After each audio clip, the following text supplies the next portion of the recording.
हाँ sir. Police control room सूचना। शहर के सभी पेट्रोलिंग पुलिस और टोल नाकों को सूचना दी जाती है कि शहर से जुड़े सभी 5 राज्यों के एंट्री और एग्जिट पॉइंट्स पे किसी भी गाड़ी को बिना चेकिंग के न अंदर आने दिया जाए और न बाहर छोड़ा जाए।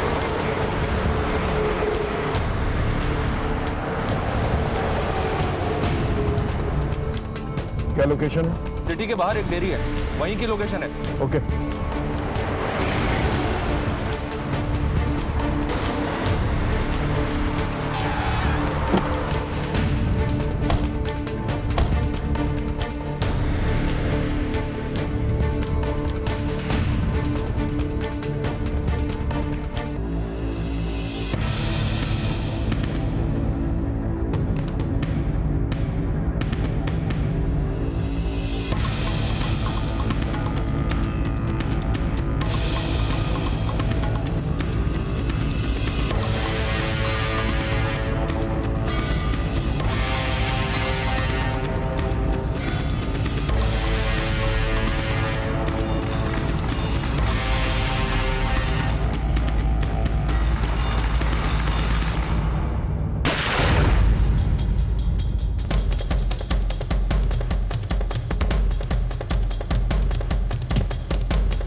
आज रात तू खंडर में जाएगा?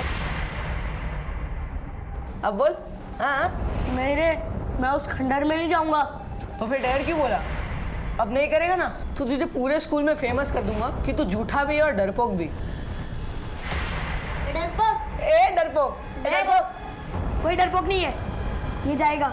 लेकिन मैं वहां डर रहा है ना। चल ठीक है, मैं तेरे साथ आऊंगा।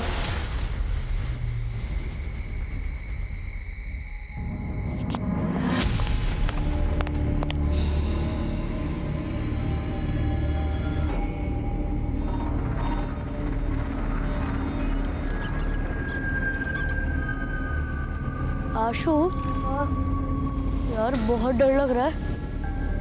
चल लौट चलते हैं, कहीं भूत भूत आ गए तो मुफ्त में हमारे जाएंगे। अबे डरपोक, दिमाग खराब हो गया क्या तेरा? ये भूत भूत कुछ नहीं होते हैं। चल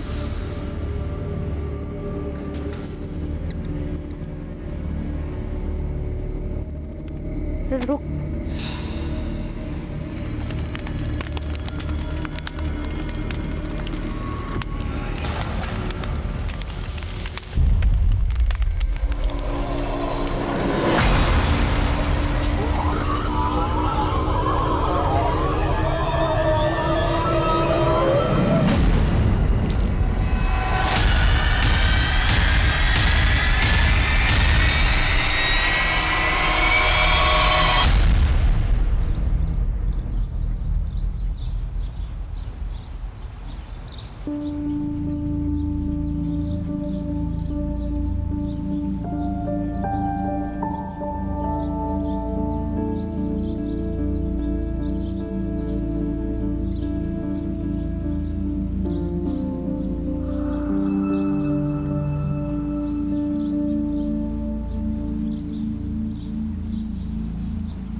खुश रहो। कसरत हो गई तुम्हारी? जी पिताजी, बस गायों को चारा देने ही जा रहा था। जाओ बेटा।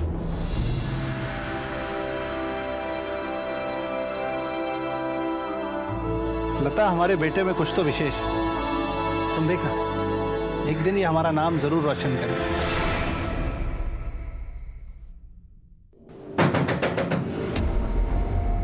सुनिए सुनिए,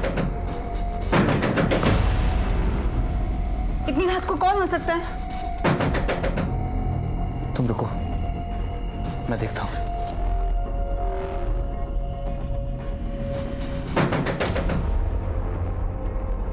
कौन है? कौन है बाहर? शब मैं रामू, आपकी गाड़ी की चाबी देनी थी।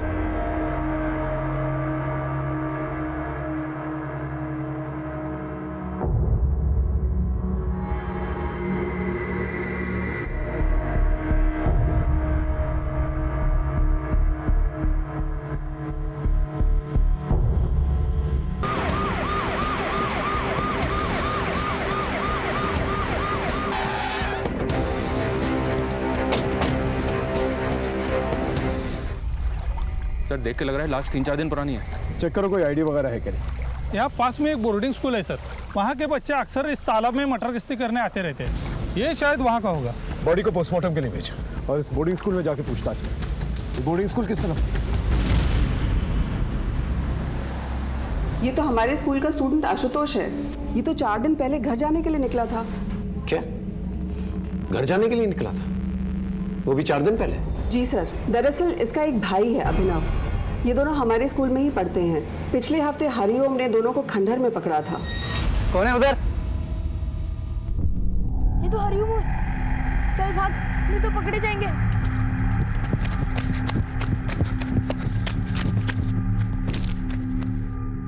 चल चल।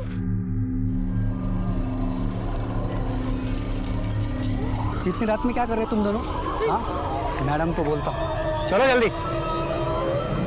इसलिए इनके अगेंस्ट हमने इनडिसिप्लिनरी एक्शन लिया। आखिरी बार पूछ रही हूँ, कौन कौन था वहां पर? उनके नाम बता दो, नहीं तो अभी तुम्हारे पेरेंट्स को बुलाकर तुम दोनों को घर भेज दूंगी। ठीक है, अब तुम्हारे पेरेंट्स को ही बताती हूँ, वही पूछेंगे तुमसे। कितना पूछा था सर, बट ना अभिनव ना आशुतोष किसी ने कुछ नहीं बताया। आखिरकार मैंने उनके फादर राकेश अग्रवाल को बुला लिया। अभिनव के पैर में चोट लगी थी तो वो आकर उसे ले गए, पर आशुतोष नहीं गया। बट आप तो कह रही थी वो घर जाने के लिए निकला था ना सर। अभिनव के जाने के बाद अगले ही दिन आशुतोष भी चला गया। दीदी के एंगेजमेंट है घर पर, मुझे घर जाना है। लेकिन जब वो घर नहीं पहुंचा तो उसके घर वालों ने इस बारे में आपसे कोई इंक्वायरी नहीं की? हमारे यहाँ ज्यादातर अनाथ बच्चे पढ़ते हैं और जिनका घर आसपास होता है वो वीकेंड्स में घर चले जाते हैं। अब इनका घर भी पास में ही है और एक दिन पहले ही आशुतोष के पापा अभिनव को लेकर घर चले गए बेटी के एंगेजमेंट के लिए। तो जब आशुतोष ने कहा कि दीदी के एंगेजमेंट के लिए मुझे घर जाना है तो मुझे कोई शक ही नहीं हुआ। एक भाई घर पर है और दूसरा भाई स्कूल से घर के लिए निकलता है और बीच में उसका मर्डर हो जाता है और ना ही घर वालों को कुछ पता चलता है और ना ही स्कूल वालों को। सर मैंने उन बच्चों को बोला था खंडर पे मत जाओ, लेकिन वो मानते ही नहीं थे सर। देखिए ना क्या हादसा हो गया।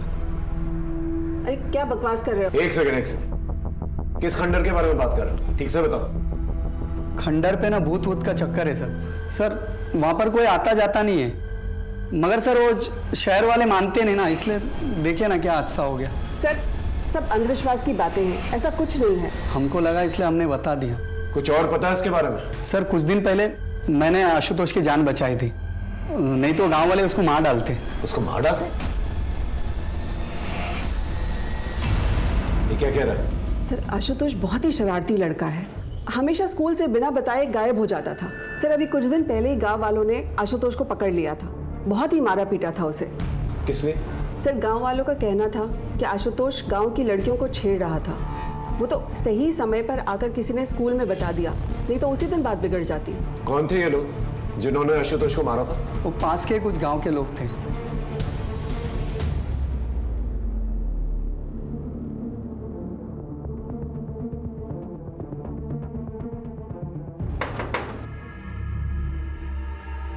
जी राकेश अग्रवाल का करिए। मैं ही हूँ राकेश अग्रवाल। आशुतोष आपका बेटा? जी हाँ सर, अगर बात क्या है? जी उसकी लाश नदी। आशुतोष! आशुतोष! ये क्या हो गया?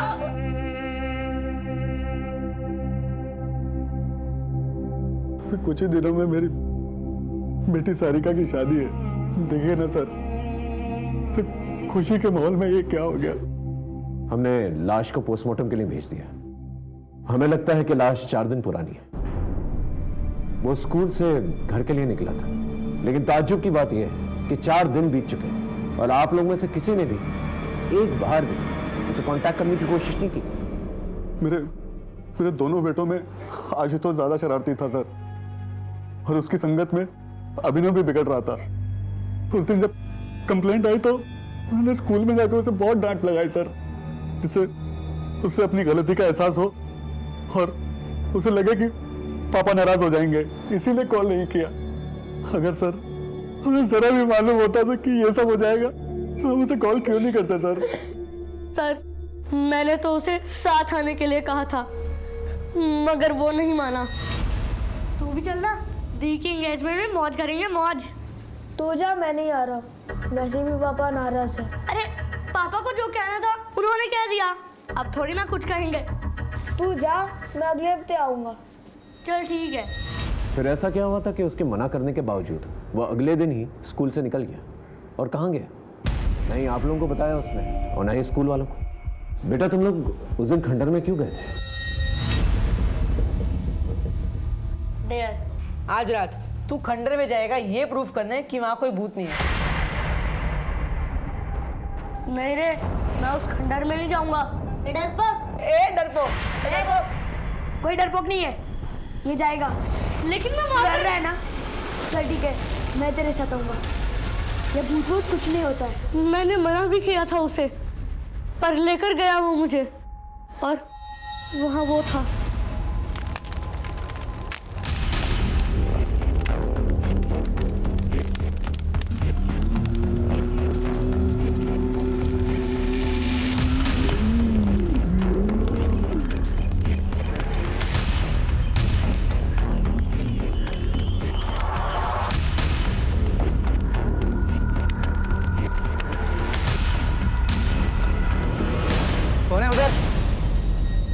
बेटा वो अघोरी कौन था? उसे पहले कभी देखा था? हम तो पहली बार देख रहे थे उसे, मगर वो था बहुत डरावना। अगर दोबारा उसे देखोगे तो पहचान लोगे? जी सर। एक बात बताओ अभिनव, वो जो तुम्हारे दोस्त हैं हॉस्टल में, कहीं ऐसा तो नहीं कि उन्होंने आशुतोष को दोबारा से घुसाया कि वो खंडर में जाए? पता नहीं सर। तुमने उन दोस्तों के नाम प्रिंसिपल को क्यों नहीं बताया? सर हम तो पहले से ही फंस चुके थे स्कूल में, उन्हें क्यों फंसाते? स्केच आर्टिस्ट की मदद से अभिनव से स्केच बनवाने की कोशिश करो। अगर इस अघोरी का इस मर्डर से कुछ लेना देना भी नहीं तो भी हम इससे हेल्प ले सकते हैं। शायद इसने कुछ देखा कि मना करने के बावजूद भी आशुतोष तालाब के किनारे है और उस खंडर में क्या कर रहा है। Yes sir. और इस फैमिली का भी बैकग्राउंड चेक करो। इतनी तैयारियां चल रही हैं सगाई की, लेकिन बेटा इनके टच में नहीं था और इन लोगों ने भी जरूरत नहीं समझी कि बेटे को कॉन्टैक्ट करें। मामला कुछ अलग है। ये गाँव वालों को क्या हुआ? एक टीम गांव भेजी थी सर, सबको थाने लेकर आई। ठीक है चल। साहब अब कोई हमारी बहू बेटियों पर नजर डालेगा तो उसे कुछ कहेंगे भी नहीं क्या? और ये आशुतोष की तो क्या कहें? साफ साफ बता क्या हुआ था?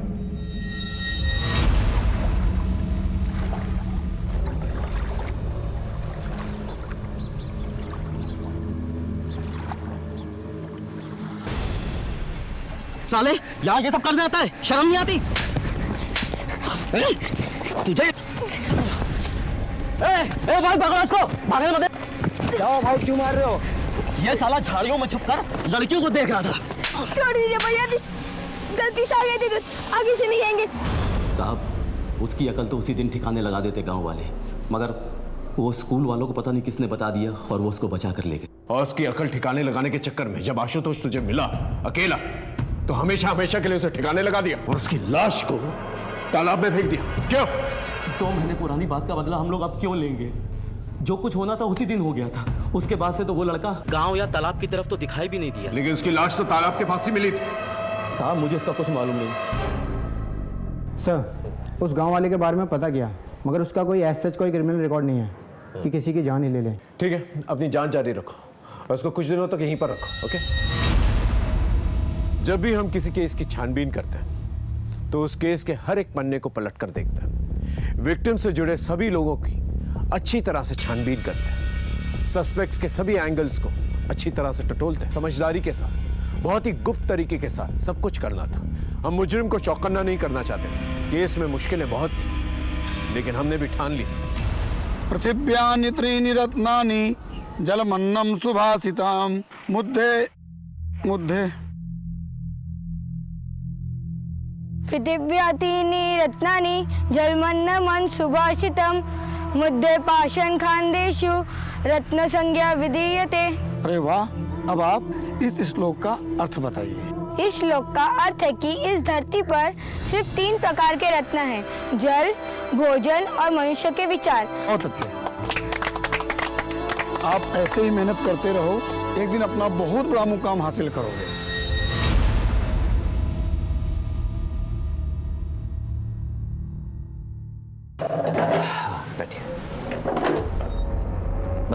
प्रॉब्लम है आपकी? प्रॉब्लम तो मुझे कुछ भी नहीं है। तुमने जो ऑपरेशन किया था ना, उसी के बारे में कुछ बात करनी थी।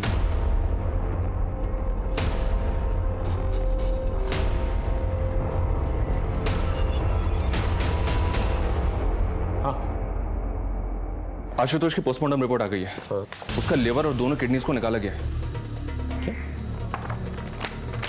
मतलब organ trade? No sir, postmortem doctor की राय अलग है।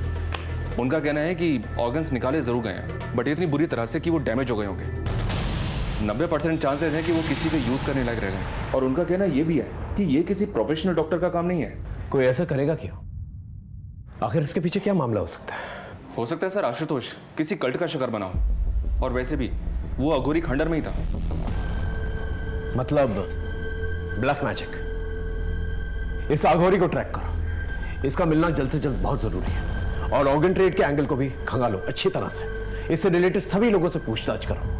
जब तक का मामला क्लियर नहीं हो जाता हम कुछ कह नहीं सकते। सर, उस अघोरी का पता चल गया है। पकड़ो इसे, अभी जेल जाने का टाइम आ गया। बाबा जी ये क्या कर रहे हो? छोड़ो हमें। ले चलो इसे। छोड़ो। अरे हमने क्या किया है?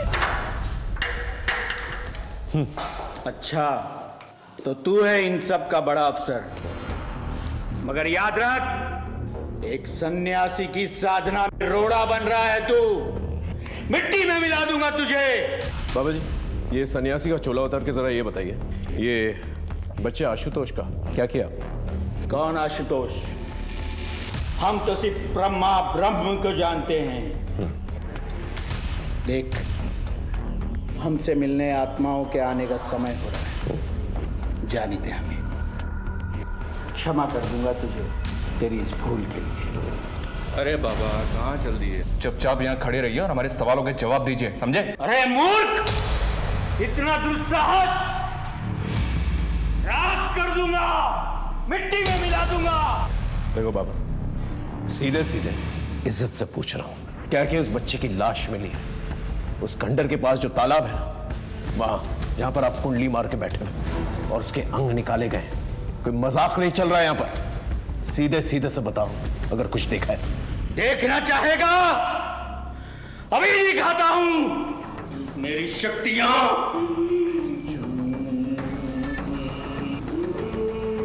सर, ये बहुत मोटी चमड़ी के होते हैं, ये ऐसे नहीं उगलेगा। आप कहें तो अपने तरीके से उगलवाओ। नहीं, रहने दो। इसे भूखा प्यासा रहना था सुबह तक। अगर सुबह तक कुछ नहीं बोला फिर अपना तरीका इस्तेमाल करो।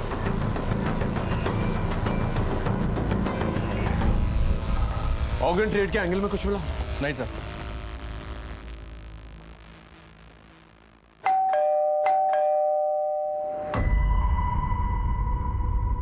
इतनी देर क्यों हो गई आज? कुछ नहीं, होम विजिट पे चला गया था। सर, आशुतोष की फैमिली बहुत खुश थी। सरिका की शादी हो रही थी और दोनों बच्चे भी बहुत अच्छे थे सर। बट राकेश फाइनेंशियली बहुत परेशान था। परेशान था मतलब? सर, राकेश की फाइनेंशियल कंडीशन खराब थी, लेकिन अपनी बेटी की शादी में उसने दिल खोल के खर्च करने का मन बनाया था। अपने पड़ोसी से 5 लाख रुपए उधार भी मांगे थे, पर लिए नहीं। लेकिन इस सब का आशुतोष के मर्डर से क्या कनेक्शन? सर, हो भी सकता है। वो क्या है, मैंने उसकी फाइनेंशियल कंडीशन चेक की तो मुझे ये मिला। इसी वजह से उसने 5 लाख रुपए उधार नहीं लिए थे पड़ोसी से। ये आशुतोष की एफडी है 5 लाख रुपए की, जिसे उसने 10 दिन पहले तोड़वाया था। बैंक से एक और बात पता चली सर। क्या? इसे उसने पहले भी तोड़वाने की कोशिश की थी, लेकिन तब वो ऐसा नहीं कर पाया था। लेकिन क्यों? सर, नाबालिग आशुतोष का एफडी तुड़वाने के लिए हमें उसके गार्डियन राकेश का भी साइन चाहिए था। राकेश का साइन तो सही था, पर जब हमने क्रॉस चेक किया तो आशुतोष का साइन ही फर्जी निकला। इसलिए हमने एफडी तोड़ने से मना कर दिया। इस पर मिस्टर राकेश काफी नाराज भी हुए थे और फिर कुछ दिन बाद वो आशुतोष को ही लेकर बैंक आए थे। तुम यहाँ पे साइन करो बेटा। सही से साइन करना, नहीं तो फिर बोलेंगे कि फर्जी साइन कर लाया हूँ। आशुतोष ने तो मेरे ही सामने साइन किया था, पर सर वो कुछ डरा हुआ लग रहा था। इतने पैसों की क्या जरूरत पड़ी थी कि अपने बेटे के फर्जी साइन करवाए? और इतना शौक क्या चढ़ा था कि अपनी बेटी की शादी इतने आलीशान तरीके से करवानी थी? अरे सर, उस मैनेजर को तो 10 साल पहले रिटायर हो जाना चाहिए था। उम्र के साथ साथ उसकी आंखों और दिमाग दोनों ने साथ देना बंद कर दिया है। मैंने कोई फर्जी साइन नहीं किए, वो तो आशुतोष ने किए थे, लेकिन उस मैनेजर को लगा कि मैंने नकली साइन किए हैं। फ्रॉड बना दिया मुझे बैंक में। सर, इसलिए आशुतोष को बैंक ले जाना पड़ा। इस एफडी तोड़ने के पीछे की कहानी हमें पता है, अच्छे से पता है। आपके और आपके बच्चों की कोई भी एफडी नहीं है, और जिसकी एफडी है उसकी एफडी 10 दिन पहले तोड़ी गई, और तोड़ते के साथ ही उसकी मौत हो जाती है। ये कोइंसिडेंस सही है? अरे सर, कोई कोइंसिडेंस नहीं है। मेरे बेटे की एफडी थी, मैंने तोड़वा दी। आप मुझे गोल गोल घुमा रहे हैं। जा सकते हैं। इस बात का पता लगाना बहुत जरूरी है कि एफडी तोड़ते वक्त आशुतोष घबराया हुआ क्यों था। जरूर उसकी घबराहट के पीछे कोई ना कोई राज है। Okay sir. क्या हुआ? क्यों बुलाया था पुलिस ने? कुछ पूछना था। पापा, कुछ पता चला आशुतोष के साथ किसने किया ऐसा? अभी नहीं। देखो बेटा, जो हो गया सो हो गया। तुम्हारी शादी को कब तक टालेंगे हम? आज भी तुम्हारे ससुराल वालों का फोन आया था। अब आगे बढ़ने का वक्त है, तुम्हारा भी और अभिनव का भी।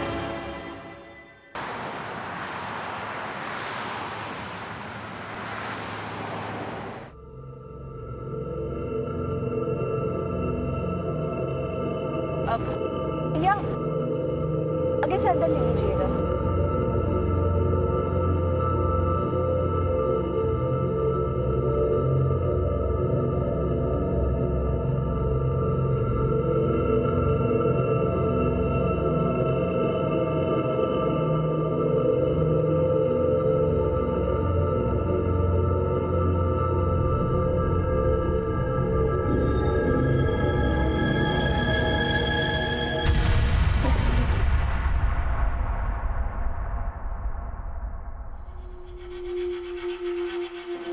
एक्सक्यूज मी, क्या मैं जान सकती हूँ रोहिणी मुझे कहाँ मिलेगी?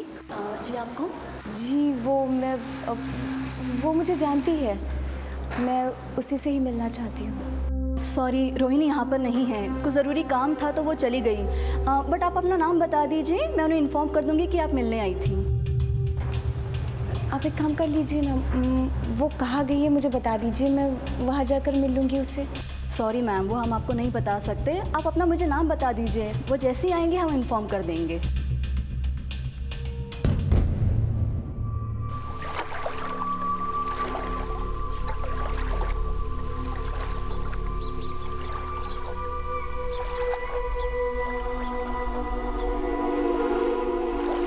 मनोहर, तुम्हारा बेटा तो इतनी ठंड में सुबह सुबह स्नान करके निकला है, क्या बात है? मनोहर, तुम्हारा बेटा तो बहुत तेजस्वी है। राम राम राम राम राम। अरे पापी, तुमने मेरा धर्म भ्रष्ट कर दिया, अपने उतरन का पानी सुबह सुबह मुझ पर डाल दिया। हमको माफ कर दीजिए। क्या बे नरेश, दिखता नहीं है? हम लोग इधर बैठे हुए, तू अपने कपड़े का उतरन का पानी डाल रहा है। माफ कर दीजिए काका। छोड़ो, इसे बात के लिए क्यों मार रहे हो? तुम इसको इतनी सी बात बोलते हो? इस पापी ने मेरा धर्म भ्रष्ट कर दिया है। घर से मैं स्नान करके निकला था, पूजा पाठ करना है मुझे, और तुम इसका पक्ष क्यों ले रहे हो? क्या तुम्हें अपने गांव की मर्यादा और परंपराओं का कोई ख्याल नहीं है? मुझे गांव की मर्यादा और परंपराओं का ख्याल है, मगर आप किसी इंसान का जाति धर्म देख के उसकी जान तो नहीं लेंगे। अगर नरेश के छूने से आपका धर्म भ्रष्ट हो जाता है तो मुझे इतना कमजोर धर्म नहीं चाहिए।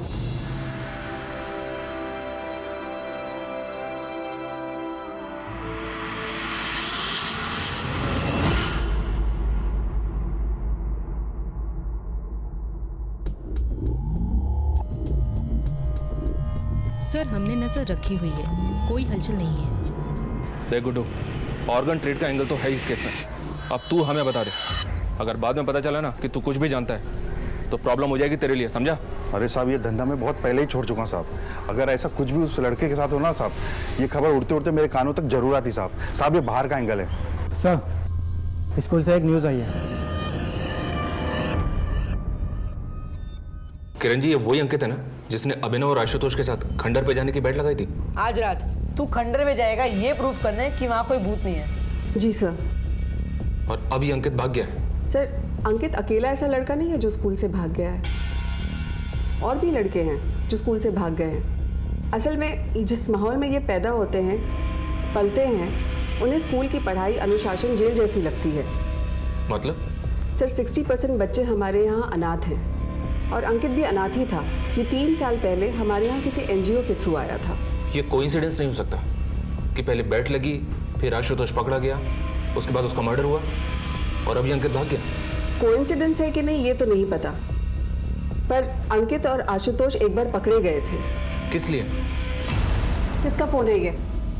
मैडम, वो मैच आ रहा था, इसलिए मैंने अंकित से फ़ोन ले लिया।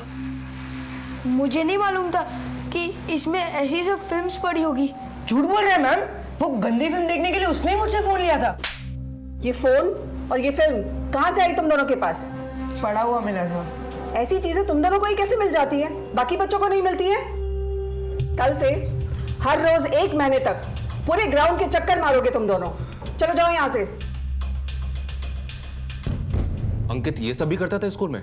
अब वो सड़क में पैदा हुआ है, गुंडे मवालियों के बीच में पला बढ़ा है। ऐसी स्कूल में अलाउड ही नहीं था, तो जाहिर सी बात है वो स्कूल के बाहर किसी के साथ टच में था। अच्छा, आपके पास अंकित का वो मोबाइल है जो किसी ने उसे दिया था? अगर है तो प्लीज दीजिए।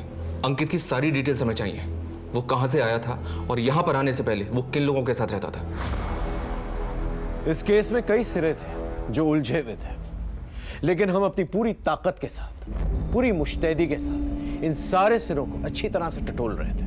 जैसा मैंने पहले भी कहा था, मुजरिमों के बढ़ते हौसलों के साथ साथ उनके कनेक्शंस और उनके नेटवर्क्स भी बढ़ जाते हैं, लेकिन हम कड़ी से कड़ी जोड़ते गए और सारे सबूत इकट्ठा करते गए। हमें भी इस बात का पूरा अंदाजा था कि हमारा सामना एक बहुत ही पेशेवर और एक बहुत ही बड़े मुजरिम के साथ था।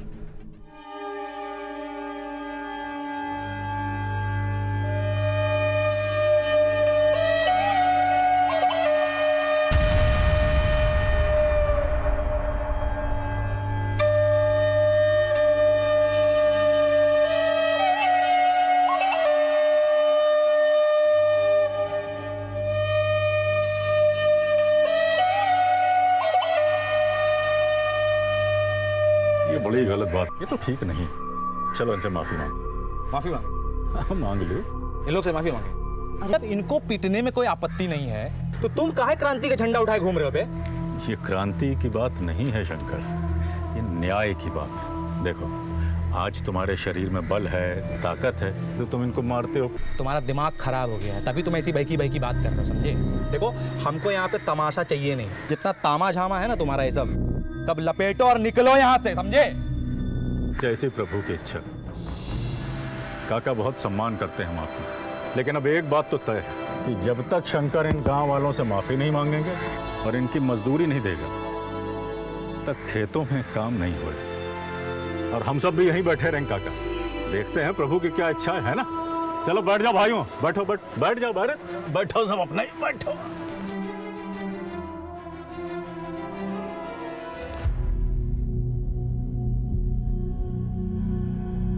गुणानंद, छोड़ो, जाने दो।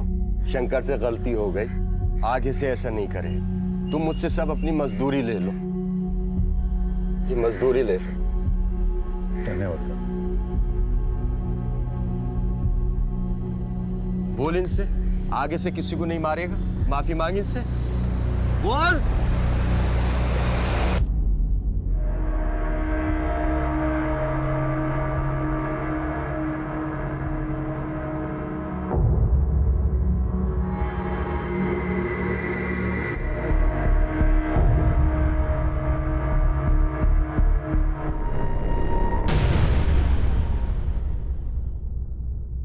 तीन बार लेना है, ध्यान रखा करो। कौन हो तुम लोग?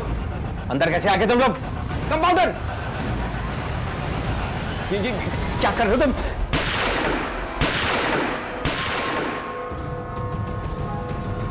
सर, हमने लास्ट ईयर के सारे केसेस को छाना। इनमें से 12 केसेस हमारे मतलब के हैं, जिनमें विक्टिम की उम्र 14 से 18 साल के बीच है। 7 लड़के और 5 लड़कियां। 7 लड़कों में से 5 लड़कों के ऑर्गन निकाले गए हैं, जबकि सभी लड़कियों के रेप किए गए। 2 लड़कियां तो ऐसी हैं सर जिनके ऑर्गन्स भी गायब थे। और सर कुछ केसेस तो ऐसे हैं जो आशुतोष के केस से काफी सिमिलर है। 3 लाशें तो उसी तालाब में मिली थी। और सर ये ऑर्गन वाली बॉडी, ये बिल्कुल आशुतोष की बॉडी की तरह ऑपरेट की गई है। ऑर्गन्स को निकालने का तरीका इतना ब्रूटल था कि चांसेस कम है कि ऑर्गन को बॉडी से निकालने के बाद उनका कुछ यूज हो पाया। ब्लैक मैजिक का कोई कनेक्शन? सर कुछ बॉडीज पर मार्किंग मिली थी, ऑलमोस्ट आधी बॉडीज को दागा गया था। लेकिन 2 लाशें ऐसी थी जिन पर कोई मार्किंग नहीं थी। लेकिन एक बात है सर, ऑर्गन को बॉडी से निकाला तो गया है, जैसे कि आशुतोष की बॉडी से निकाला गया था। इतने सिमिलर केसेस और किसी ने ध्यान तक नहीं दिया। इनमें से किसी की पहचान हुई है? जी सर, इनमें से 4 लड़के और 3 लड़कियों की पहचान हो गई थी, लेकिन बाकी बॉडीज अनआइडेंटिफाई ही रह गई थी। इन अनआइडेंटिफाइड बॉडीज को आइडेंटिफाई करो और इनसे रिलेटेड जितने भी थाने हैं उनमें पूछताछ करो, देखो क्या निकल कर आता है। इतना सारा कनेक्शन है तो कोई ना कोई कॉमन लिंक जरूर होगा। और स्कूल में भी पता करो इन अनआइडेंटिफाइड लाशों के बारे में। इतनी सारी लाशों का एक ही तरीके से काटा जाना बहुत सारे सवाल खड़े कर। इस अंकित के बारे में कुछ पता चला? अभी तक कुछ पता नहीं चला। मोबाइल की स्कैनिंग चल रही है, शायद उसमें कुछ मिले। सर, आप लड़कों के बारे में क्रॉस चेक कर रहे थे वो तो ठीक है, पर ये लड़कियां, हमारा बॉयज स्कूल है। पॉसिबल है कि आसपास की लड़कियां हों जिन्हें आपने कभी देखा हो या आपके स्कूल में उन्हें कोई जानता हो, कोई गर्लफ्रेंड या कोई फ्रेंडशिप वगैरह। सर, हमारे यहाँ के स्टूडेंट तो बाहर ही नहीं जाते हैं, तो ये लड़कियों वाला एंगल तो निकलता ही नहीं है। मैडम, जिस ट्रस्ट का स्कूल है उनके गर्ल्स स्कूल भी तो हैं, हो सकता है वहाँ की कोई लड़की हो। होगी सर, पर मैं इनमें से किसी को नहीं जानती हूँ। आप ट्रस्ट का एड्रेस लीजिए और वहीं जाकर पता कर लीजिए। सर, आप इस तरह से अपनी इन्वेस्टिगेशन में बार बार स्कूल को लेकर आ रहे हैं, स्कूल की रेपुटेशन पे असर पड़ रहा है। सर, इनमें से कोई भी लड़का या लड़की हमारे किसी भी स्कूल या इंस्टीट्यूट से रिलेटेड नहीं है। हाँ, जो बच्चे हमारे स्कूल से भागे हैं, ये उनकी मिसिंग रिपोर्ट है, जो हमने पुलिस में भी लिखवाई हुई है। उसके बाद उनके साथ क्या हुआ ये हमें भी नहीं पता। हमें स्कूल से भागे हुए हर बच्चे की डिटेल चाहिए। वो यहाँ पर आने से पहले किसके साथ थे, कहाँ रहते थे। जी सर। बेबी बस 2 मिनट, बेबी 2 मिनट, बस 2 मिनट, बेबी 2 मिनट, बस 2 मिनट में सब्जी तैयार, फिर बेबी खाना खाएगा। चलो बेबी, बस बस बस, चलो। चलो देखिए कौन है, कौन है, कौन है, कौन है, देखो कौन है, कौन है, कौन है, देखो देखो देखो कौन है। ओ मम्मा आई है। ओ जी बेटा, क्या हुआ मेरे बच्चा? सुबह से तंग ही कर रहे हैं। सब्जी, अरे सब्जी।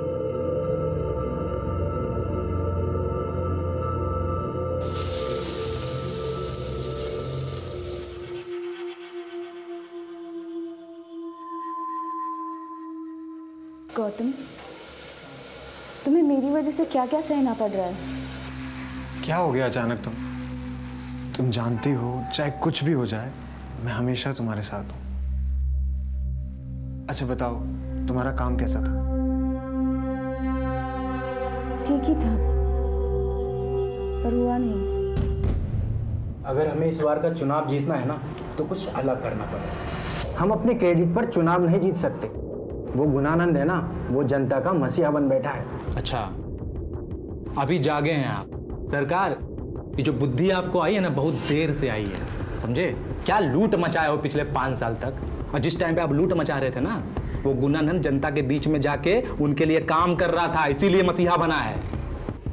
हमारी एक बात ना आप कान खोल के सुन लीजिए, आपकी इस नेतागिरी में ना बहुत सारा पैसा लगाए हम, अब हम नुकसान नहीं उठा सकते।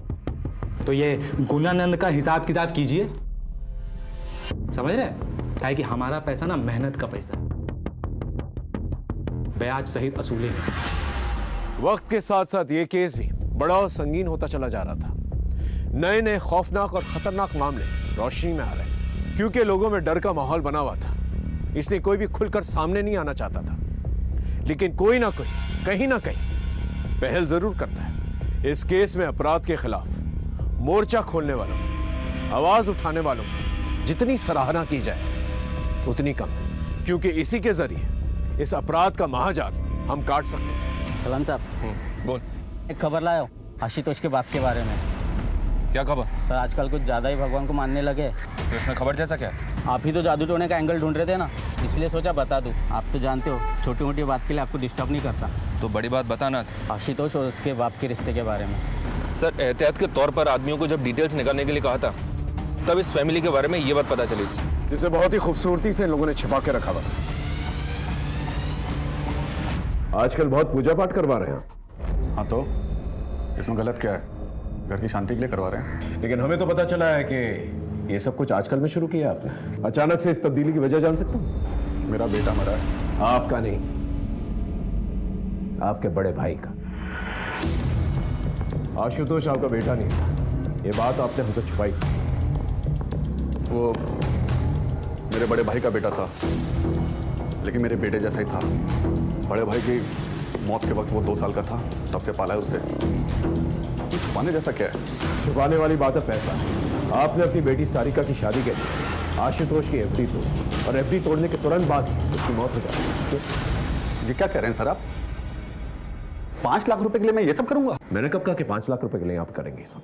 पेपर्स हैं, ये पेपर्स हमने तहसील से मंगाए। ये आपके बड़े भाई की प्रॉपर्टीज के पेपर है और इसके मुताबिक उनकी मौत के बाद तुरंत ही उनके बेटे के नाम पे हो जाती है सारी प्रॉपर्टीज होते हैं और उसकी मौत के बाद ये सब कुछ आपके नाम पे हो जाता है। अब इतना सब कुछ के लिए आप ये सब तो करिए। खुद से कातिल ढूंढा नहीं जा रहा और हमारे ऊपर आरोप लगा रहे हैं। अगर आपके पास कोई सवाल है तो पूछिए, वरना मुझे और भी काम है।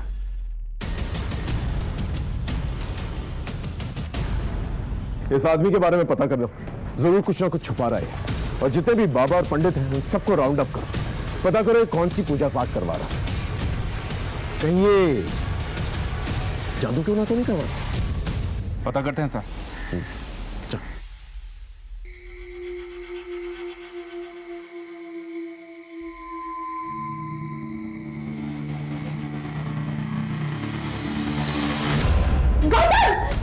सॉरी सॉरी सॉरी सॉरी, गलती से बटन दब गया था। मैं जानता हूँ तुम्हें अंधेरे से डर लगता है, सो सॉरी। कोई बात नहीं, एक्चुअली सॉरी तो मुझे कहना चाहिए था। फोबिया मुझे है और खामखा तुम्हें तकलीफ में डाल रही हूँ। मैं जानता हूँ तुम्हारा दर्द, तुम्हारे मन में बहुत कुछ चल रहा है पर तुम किसी से शेयर नहीं करना चाहती। पर मैं हूं ना तुम्हारे साथ।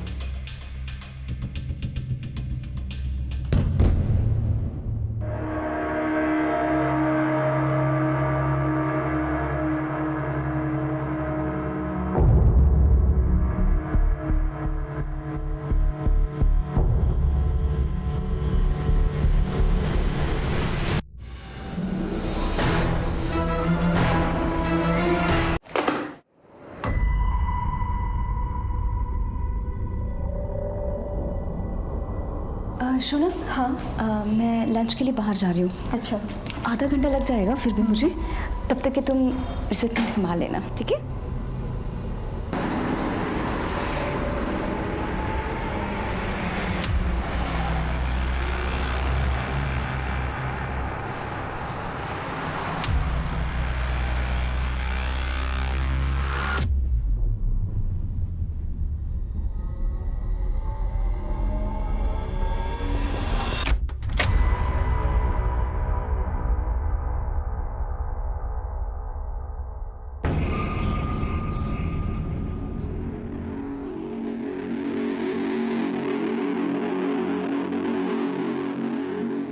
कुछ मिला?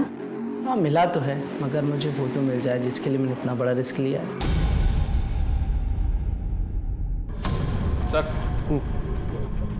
सर टोटल मिली 12 लाशों में से 5 लाशों की पहचान नहीं हो पाई है, लेकिन जिन 7 लाशों की पहचान उनके घर वालों ने की थी उन सबको बुलाकर हमने उनका बैकग्राउंड चेक किया तो सबके अंदर एक कॉमन लिंक निकलकर सामने आया है। क्या है कॉमन लिंक?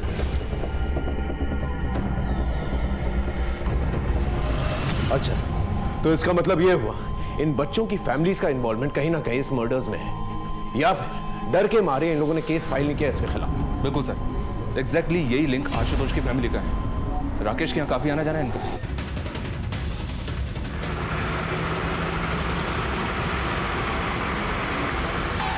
वहां जाके चेक करो, देखो क्या मिलता है। बस प्रशांत अंदर देखो, वहां जाओ। हाँ। क्या हो रहा है इंस्पेक्टर? आप लोग ऐसे कैसे प्रेमाइस के अंदर घुस आए? देखिए मैम, हमें प्लीज अपना काम करने दीजिए, आपको जल्दी पता चल जाएगा। Okay sir.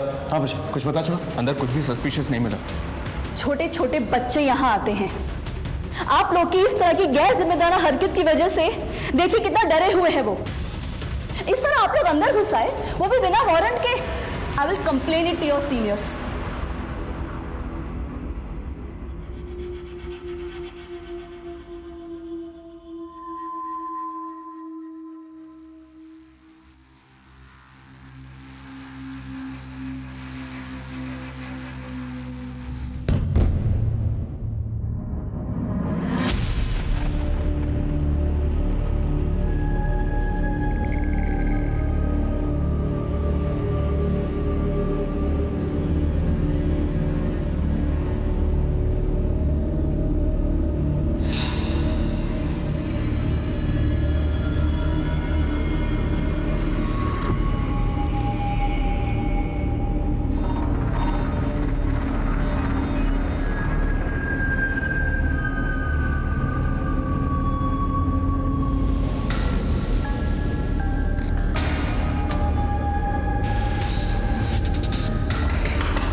यहाँ पर?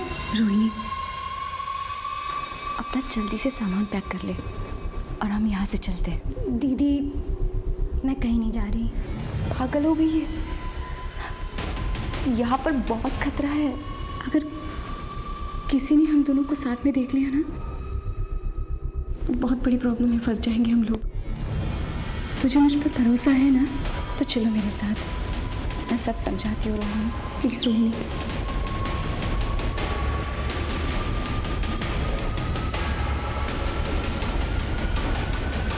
चलो रोहिणी। रुक क्यों गई? चलो। तुम्हें क्या लगता है दीदी, मैं तुम्हारे झांसे में आ जाऊंगी?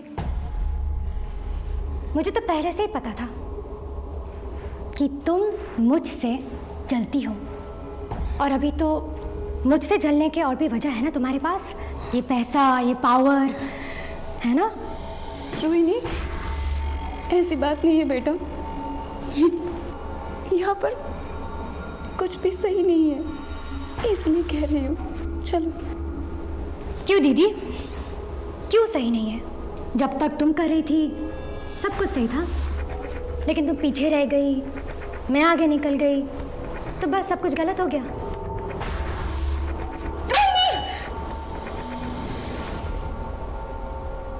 दीदी, बचाओ! कोई है वहाँ पर? कोई नहीं। बचाओ मुझे! चुप हो जाओ! कोई है वहाँ पर? बचाओ मुझे! बचाओ मुझे! कोई नहीं, चुप।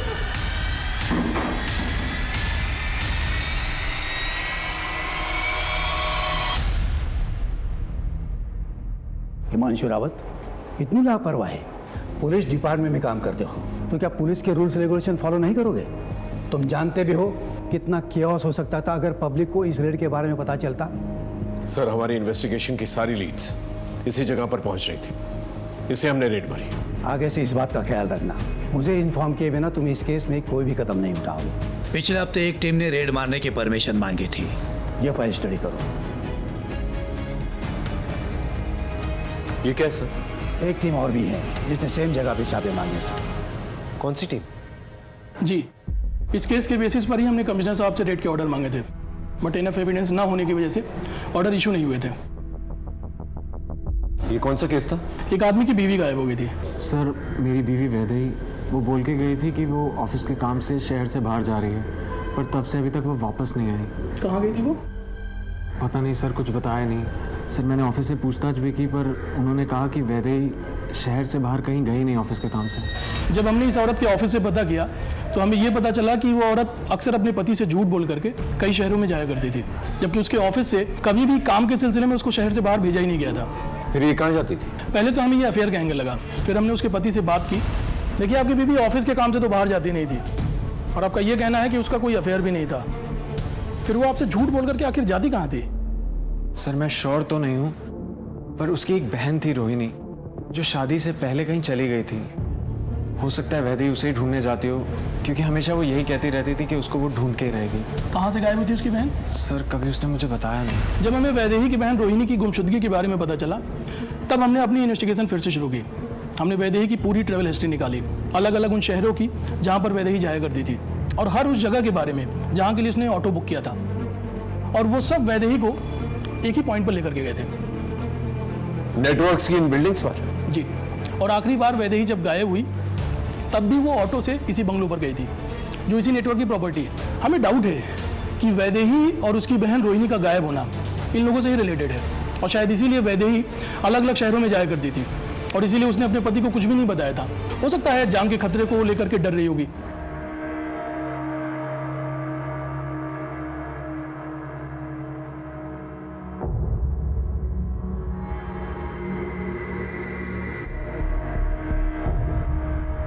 बाबा की जय हो। बाबा की जय हो। बाबा की जय हो। सर, ये वही लोकेशन है जहाँ पर वैदेही मिली, और ये वही लोकेशन है जहाँ पर हमने पहले टारगेट किया था, और इन सब का कनेक्शन वो नेटवर्क है। सर, ये सारे विक्टिम्स जो हैं इनके पावर की वजह से डरे हुए हैं। अगर आप हमें परमिशन दे देंगे तो ये सारे विक्टिम्स सामने आएंगे, सैकड़ों की संख्या में सामने आएंगे। हाइपोथेटिकल बातें मत करो हिमांशु।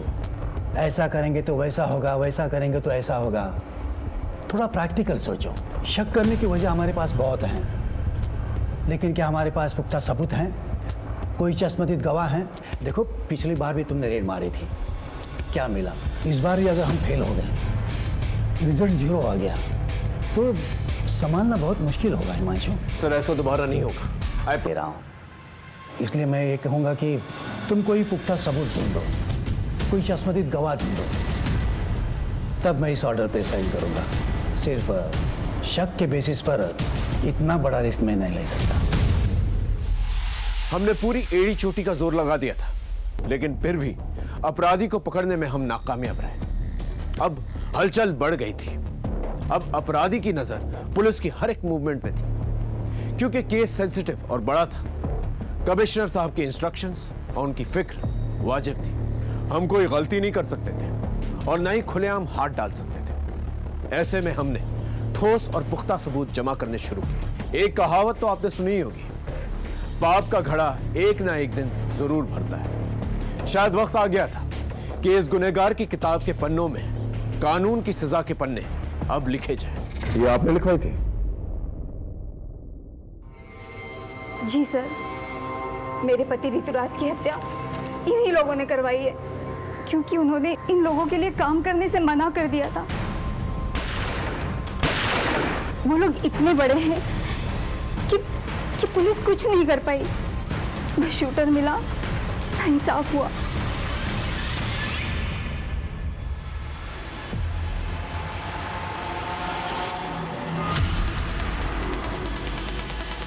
सर, गाड़ी अभी अभी बंगला से निकली है सर। गाड़ी पे नजर रख, किसी भी हाल में गाड़ी निकलनी नहीं चाहिए। ओके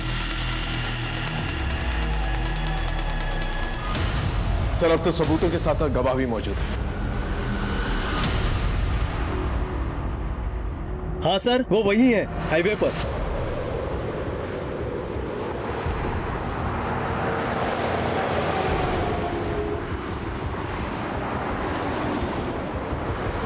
सर, वो रही गाड़ी, पीछा करो उसका और कंट्रोल रूम में इन्फॉर्म कर। सभी जगह नाकाबंदी करवा, ये गाड़ी निकलनी नहीं चाहिए।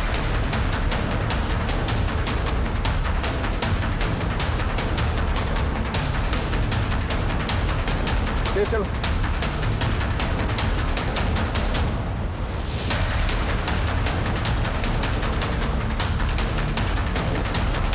उस तरफ से लेके वो टेक करो।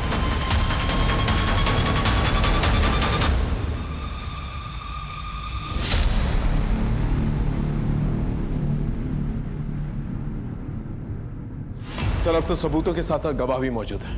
हमारी टीम्स रेडी है, बस आपके ऑर्डर्स की जरूरत है।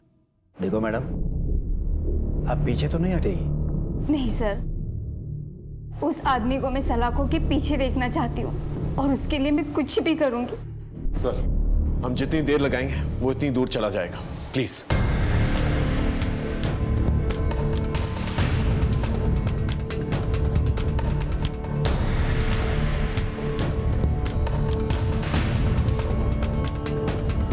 Thank you sir. देखो हिमांशु, अगर ये ऑपरेशन फेल हुआ तो हमारे डिपार्टमेंट की इज्जत मिट्टी में मिल जाएगी। Don't worry sir, I get it.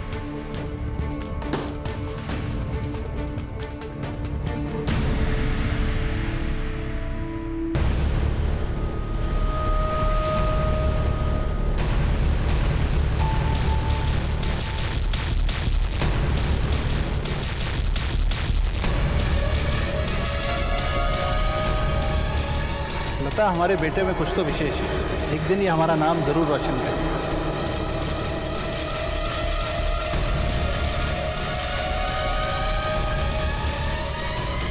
अगर नरेश के छूने से आपका धर्म भ्रष्ट हो जाता है तो मुझे इतना कमजोर धर्म नहीं चाहिए। जब तक शंकर इन गांव वालों से माफी नहीं मांगेंगे और इनकी मजदूरी नहीं देंगे, खेतों में काम नहीं हो पाएगा। देखते हैं प्रभु की क्या इच्छा है ना।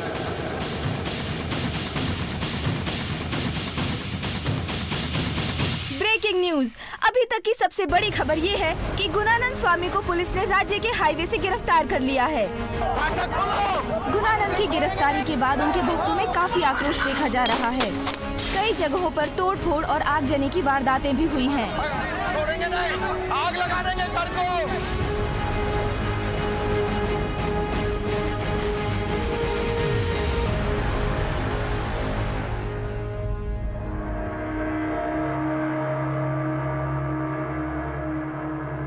इंस्पेक्टर साहब, मैं एक सन्यासी हूँ और आप मुझ पर ये इतने घिनौने आरोप लगा रहे हैं, वो भी बिना किसी सबूत के।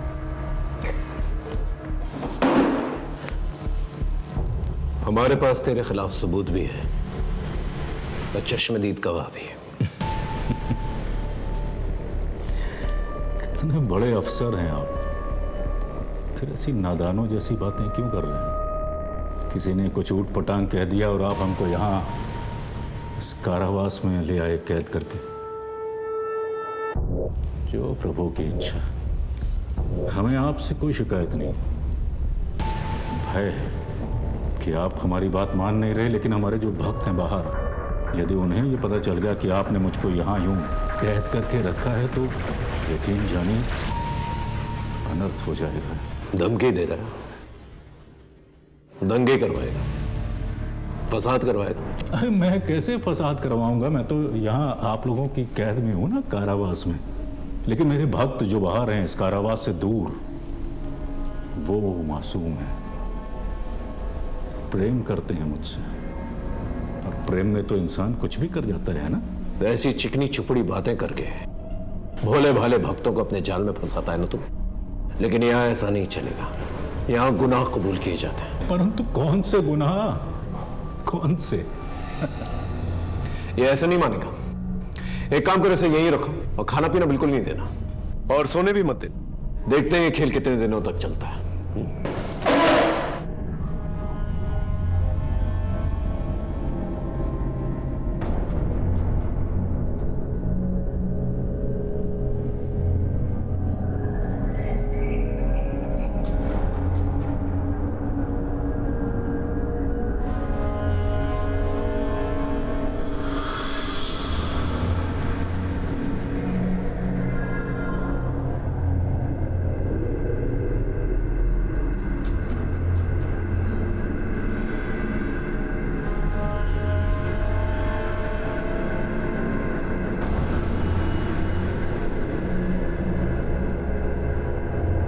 सर, हाँ, आपका फॉर्मूला काम कर गया, बोलने को तैयार हो गया है।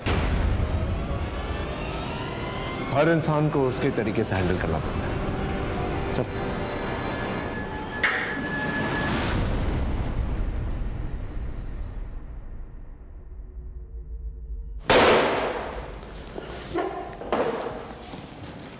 चल, अब बोल। न जाने 2-3 लोगों ने क्या बक दिया, आप तो मेरे पीछे ही पड़ गए इंस्पेक्टर। ये दीवारें ज्यादा दिन तक रोक नहीं पाएंगे इंस्पेक्टर। ऐसी चिकनी चुपड़ी बातें करके भरतपुर से पूरे भारत के लोगों को धोखा दिया है तूने। बचपन से मेरे बाबा को लगता था कि कुछ खास है मुझे, कुछ तो बड़ा करूंगा मैं, और धीरे धीरे यही बड़ा करने की धुन मुझ में सवार होती चली गई। गुणानंद बाबा की, गुणानंद बाबा की, गुणानंद बाबा की। धीरे धीरे मुझे समझ में आ गया कि लोगों पर राज करने के लिए उनका विश्वास जीतना बहुत जरूरी है। बस फिर क्या था, मैं लोगों की भलाई के काम करना शुरू कर दिया मैंने, और लोगों का विश्वास दिन प्रतिदिन मुझ पर बढ़ता चला गया। बस फिर क्या था, पैसे मेरे कदम चूमने लगे। बड़े बड़े लोग आते थे मेरे सामने सिर झुकाते थे, मैं जो चाहता था वो करता था। और तूने इस पावर का इस्तेमाल अपनी इमेज बढ़ाने के लिए किया। लड़कियों का रेप किया, बच्चों को मारा, काला जादू किया। लेकिन ऋतुराज ने क्या किया था? उसे क्यों मार डाला? ऋतुराज हमारे लिए मारकाट वाले काम करता था, जादू में इस्तेमाल करने के लिए। पर पता नहीं क्या हुआ, सब धीरे धीरे उसका मन इन कामों से हटने लगा, और एक दिन बिना बताए सबको छोड़कर भाग गया। खतरा था वो हमारे लिए। अभी भी देर नहीं हुई है ऋतुराज, काम पर लौटा। क्षमा करें महाराज, जितनी गलतियां मुझसे होनी थी वो हो चुकी। मैं अब और गलती नहीं करना चाहता। मुझसे यह पाप के कारोबार का बोझ नहीं सहा जाता।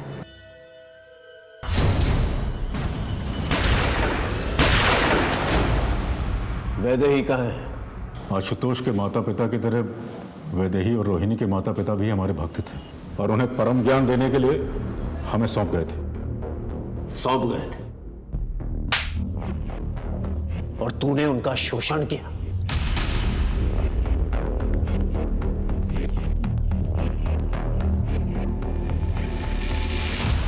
वैदेही कभी भी सहज नहीं थी आश्रम में, लेकिन रोहिणी पूरी तरीके से काबू में थी अमर।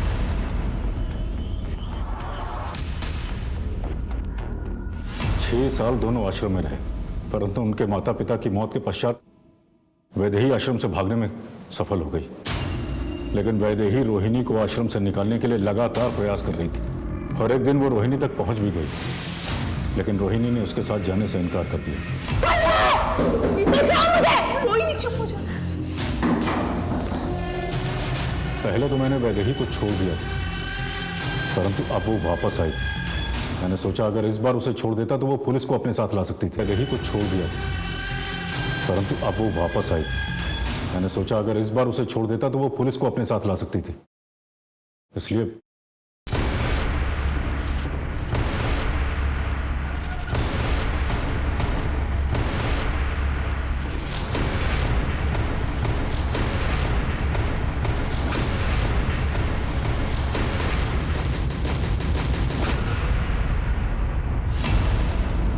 तू तो ज्यादातर अनाथ बच्चों को मारता था, फिर आशुतोष को क्यों मारा?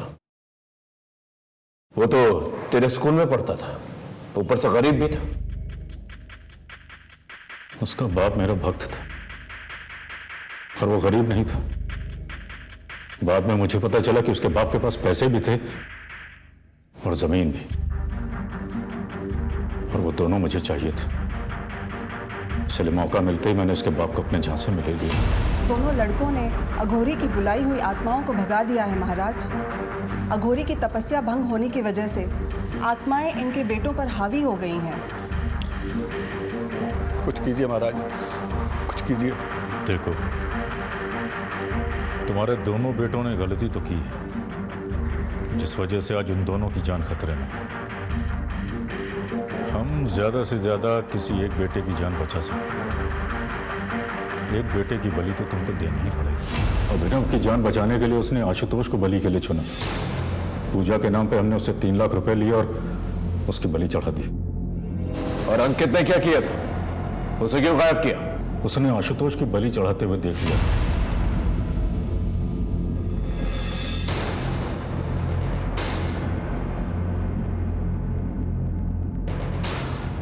ना जाने तूने कितनी जमीनों का गबन किया है, कितने घरों को बर्बाद किया है, कितने भोले भाले मासूम लोगों को हमेशा हमेशा के लिए मिटा दिया है। अपना साम्राज्य फैलाने के लिए कितने लोगों को बलि का बकरा बनाया, और ना जाने कितनी लाशों पर चल के तो यहां तक पहुंचा है। लेकिन अब नहीं।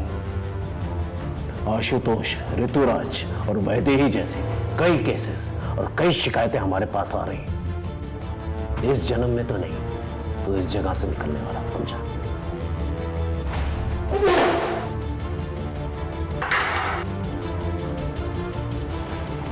आज दुनिया के हर एक कोने में ऐसे बाबा हैं जो आध्यात्मिक होने के साथ साथ बड़े बड़े और अच्छे अच्छे काम करते हैं, और लोग भी आंख बंद करके उन पर विश्वास करते हैं। एक बात हम आप सबको बता देना चाहते हैं, आप आस्था जरूर पालें, लेकिन मर्यादा का भी पालन करें। और बाबाओं को आगाह करते हैं कि आस्था के नाम पर अगर वो लोगों के साथ विश्वासघात करेंगे, अपराध करेंगे, तो उसका अंजाम सीधा जेल होगा। आज भारत के हर एक कोने में कई ऐसे नामचीन बाबा हैं जो जेलों में बंद हैं, जिन्होंने आस्था के नाम पर लोगों को ठगा है। जिस तरह से गुरुनानंद ने अपने करियर की शुरुआत की थी, अगर उसी सोच को लेकर वो आगे चलता तो शायद वो आज इस अपराध का महाजाल का रचयिता नहीं बनता। हम इन बाबाओं को ताकतवर बनाते हैं, और इस ताकत और भरोसे का ये लोग नाजायज फायदा उठाते हैं। और फिर ना ही सिर्फ ये लोग अपना नाम खराब करते हैं, बल्कि अपना अंजाम भी खराब करते हैं। हर दस्तक को पहचाने और याद रखिए, धर्म के खिलाफ काम करने वाला कभी धार्मिक नहीं हो सकता। इसी के साथ मैं आपसे विदा लेता हूं, फिर मिलेंगे एक नए केस के साथ। तब तक देखते रहिए क्राइम पेट्रोल दस्तक, क्योंकि मकसद बताना नहीं, बचाना है।